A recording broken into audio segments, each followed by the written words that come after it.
Halo teman-teman, jumpa lagi di podcast Hmm, bersama Ikatan Wajib Pajak Indonesia menjelang akhir tahun 2025 nih. Halo Pak ya. Rinto, apa kabar? Masih semangat hari ini Pak? Selalu semangat, Mas Awan. Iya, luar biasa teman-teman ya. Pak Rinto bukannya liburan tapi tetap bersama kita teman-teman ya.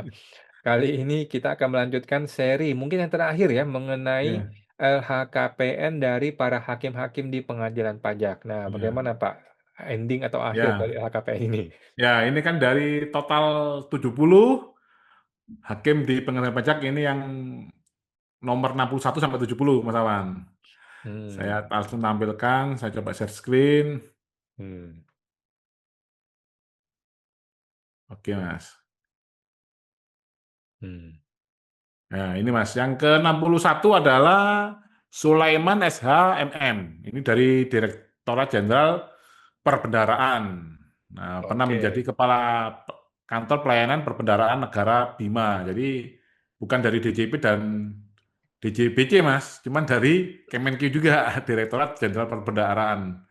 Oke. Nah, tahun awal lapor 2011 dengan jumlah kekayaan 656 juta sekian, 2024 ini meningkat cukup drastis sekitar 500%, 3,6 miliar.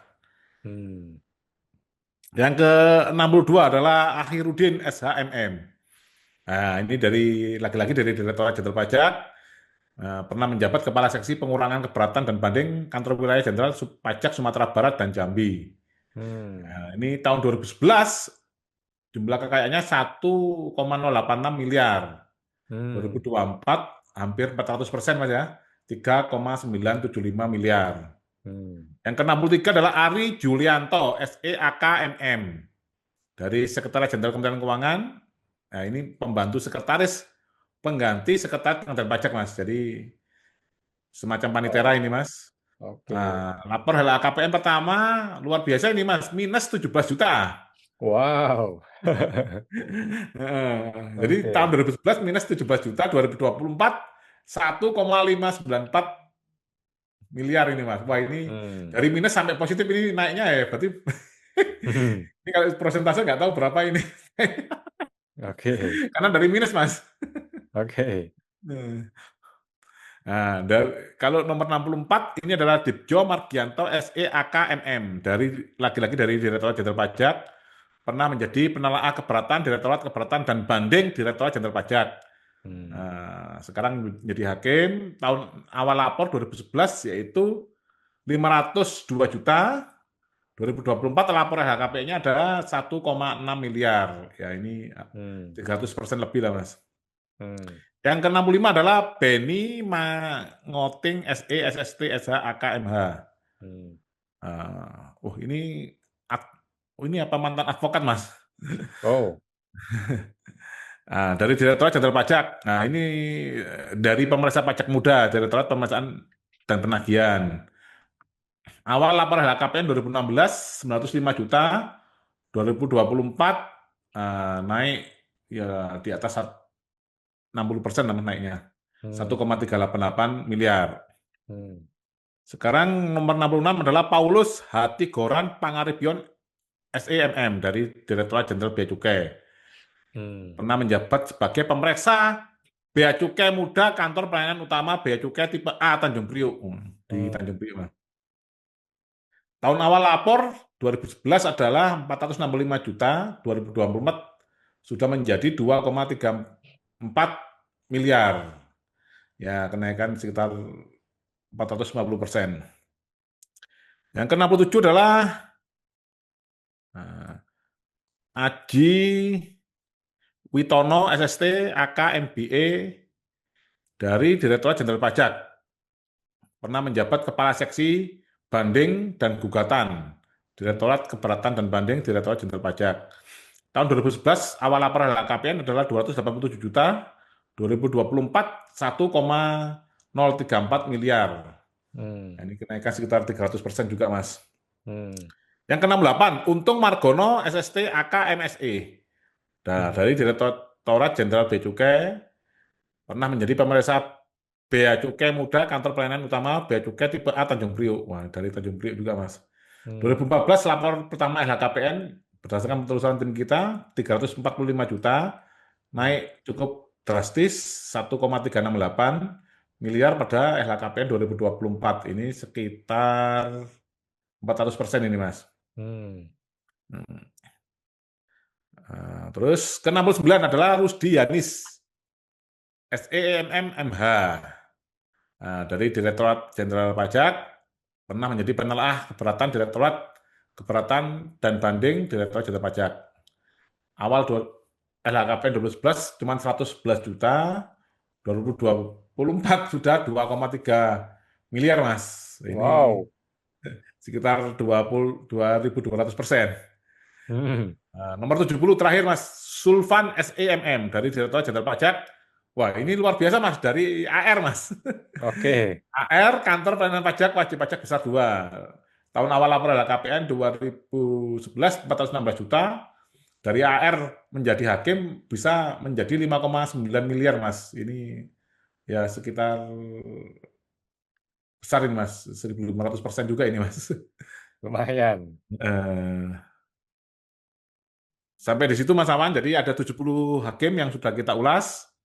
Hmm. Ya, catatan terakhir dari IWPI adalah dari 70 ini hanya satu yang dari luar Kementerian Keuangan, Direktorat Jenderal Pajak dan Direktorat Jenderal Bea Cukai, ya itu yang dari BPKP Jawa Timur, Mas Awan. Jadi analisa kami bahwa atau ini sengaja atau gimana, lowongan dibuka seluas-luasnya, tapi nanti ujung-ujungnya yang bisa menjadi hakim di Kementerian Pajak, ya orang-orangnya mereka juga, Mas Awan.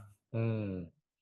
Nah inilah yang menyebabkan, nggak tahu ini Mas, nanti walaupun pengalihan ke satu atap di bawah Mahkamah Agung, Mas Awan. Tapi kan kalau hakim-hakimnya ini adalah masih tetap sama, itu sepertinya sangat berat juga bagi wajib pajak untuk memperoleh keadilan itu, Mas. Padahal salah satu tugas negara itu menyediakan keadilan, bukan kita itu pencari keadilan, Mas.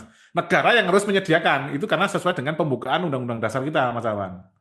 Bahwa Hmm. salah satu tujuan negara kita adalah ini mewujudkan ini, Mas, keadilan sosial bagi seluruh rakyat Indonesia. Jadi ini tetap diragukan diragukan integritasnya dan netralitasnya, Pak, ya? Betul, betul, Mas. Hmm. Karena kalau tidak dirubah komposisinya, Mas, Hmm. nah, ini akan sangat, ya mungkin usul sementara, Mas, ya dari IWPI, Mas Awan. Kasus di pengadilan pajak kan ada dua, Mas. Ada gugatan terkait formil dan ada banding terkait material. Hmm. Nah, kalau bisa terkait dengan gugatan, Mas, sengketa gugatan, itu Hmm. dimasukkan hakim-hakim yang bukan dari Kementerian Keuangan Hmm. untuk menjadi ketuanya, gitu, Mas Awan. Hmm. Biar seimbang gitu loh, Mas, pemahaman terkait masalah formil. Hmm. Hmm. Oh, oke, Untuk Pak. sementara, Mas, ya, daripada nanti ini banyak sengketa nggak jalan. Tapi ke depan harus diperbaiki bahwa negara jangan sok-sok menyediakan dalam tanda kutip keadilan semu dengan adanya pengadilan pajak, bisa di Hmm. PT UN, bisa di pengadilan negeri. Cuma semuanya Hmm. buntu semua, buat apa itu, Mas Awan? Hmm. Ya, yang paling penting adalah negara ini harus selalu menegakkan keadilan dan menyediakan keadilan itu secara transparan seperti itu, Mas Awan. Hmm. Oke, siap. Terima kasih Hmm. Pak Rinto ya. IWPI sudah membuat Hmm. LHKPN dari semua hakim di pengadilan pajak, teman-teman ya. Dan Hmm. akhirnya kesimpulan tetap sangat-sangat diragukan integritas maupun netralitasnya karena mereka masih berasal dari lembaga yang sama dengan pihak tergugatnya. Iya. Sulit sekali. Udah gitu Nah, digaji oleh tergugat pula. Aduh, sulit juga. betul, Mas Awan. Dan seperti yang kita ketahui, Mas Awan, baru-baru ini kan beberapa bulan yang lalu kan ada seleksi calon hakim agung khusus pajak. Sepertinya diburu-buru sebelum peralihan ke Mahkamah Agung ini, Mas. Sekarang Hmm. sudah ada 5 hakim agung kamar tun khusus pajak, Mas Awan. Hmm. Ini udah ada lolos duluan. Nah ini nanti Hmm. kalau mereka sudah jadi hakim agung, nah ini kan gimana, Mas? Hmm. Nasibnya warga Konoha ini, Mas. Karena Hmm. sudah ada perintah juga, Mas, bahwa apabila ada sengketa antara warga negara melawan ya pemerintah atau pejabat pemerintah, itu pejabat pemerintah kalau kalah itu tidak boleh melakukan PK, Mas Awan. Hmm. Cuman yang seperti kita ketahui dan tim IWPI telusur, ternyata Hmm. Malah Mahkamah Agung mengeluarkan perma bahwa bisa PK, tapi ini kan sama saja. Sama aja bohong ya. Heeh. Putusan Mahkamah Konstitusi, Mas Awan. Jadi Hmm. sekarang itu kadang juga lucu, Mas Awan. Sekarang kita mau mencari ini masalah keadilan sampai ke Mahkamah Konstitusi. Cuman banyak pejabat pemerintah ini bisa menyimpangi itu, Mas Awan. Hmm. Dalam tanda kutip, kalau saya menyimpangi putusan Mahkamah Konstitusi, lo mau apa kan gitu, Mas? Kami mau lawan, lu mau apa? Kami nggak mau ikutin, lu mau apa Iya. gitu kan? Contohnya kasus yang pernah saya alami, yaitu dalam putusan itu alat buktinya dikorupsi dalam tanda kutip, Mas Awan. Hmm. Nah, itu sebenarnya Mas ada, Mas. Kita minta namanya perbaikan putusan. Sidang di Nah. pengadilan pajak tapi dengan acara cepat, Mas Awan, bukan dengan acara Hmm. biasa. Hmm. Itu kami sudah mencoba 2 atau 3 kali, ya gitu aja tidak pernah direspon sama pengadilan pajak, Mas Awan. Hmm. Eh, Oke. Jawabannya kita bersurat ke ketua pengadilan pajak pasti jawabannya semua ini sudah dipertimbangkan gitu aja, Mas. Oke. Eh, Jadi Oke. pun ada pasalnya pun, Mas, ada frase di undang-undangnya atau Hmm. apapun itu mereka juga berani melanggar, Mas. Hmm. Karena mereka ini belum belum merasa, hakim-hakim pajak ini belum merasa, tidak memahami stakeholder management, Mas. Bahwa Hmm. dia ini kan kerja digaji oleh wajib pajak, Mas. Yang kita Hmm. kita yang bosnya, Hmm. kita yang memiliki saham Hmm. di negara ini yang gitu, Mas. Nah, Hmm. mereka itu kan bekerja untuk kita. Hmm. Lah kok sekarang mereka yang bekerja untuk kita malah mentang-mentang gitu kan? Ya ini namanya banyak pegawai Kementerian Keuangan itu tidak memahami namanya stakeholder management, Mas Awan. Jadi Hmm. siapa sih ini wajib pajak ini? Rakyat ini siapa sih? Hmm. Bukankah rakyat ini adalah pemilik kedaulatan pasal 1 ayat 2 Undang-Undang Dasar? Hmm. Ini kalau nggak paham ini, Mas, semua ini bubar semua lembaga negara ini gitu loh. Hmm. Jadi mungkin bisa ini juga, Mas, ini apa Kementerian Keuangan bisa manggil lah mentor-mentor untuk konsultasi terkait stakeholder management bahwa siapa sebenarnya yang harus dilayani oleh Direktorat Jenderal Pajak dan Direktorat Bea Cukai gitu loh, Mas. Hmm. Ini kalau nggak paham itu sangat bahaya sekali, Mas. Sama dengan kita mendirikan perusahaan, kita nggak paham kalau bos itu yang mempunyai saham itu kita bentak-bentak kan lucu, Mas. Iya, betul. Oke, Pak. Siap. Terima kasih Ya. BPI telah memberikan kepada kita informasi ya mengenai LHKPN para hakim-hakim di pengadilan pajak. Kita nantikan berita-berita terbaru di podcast-podcast berikutnya, Pak. Terima kasih, Pak Rinto. Jumpa lagi, Pak, di podcast Oke, berikutnya, Pak. Terima kasih, Pak. Oke, Mas, sama-sama. Oke.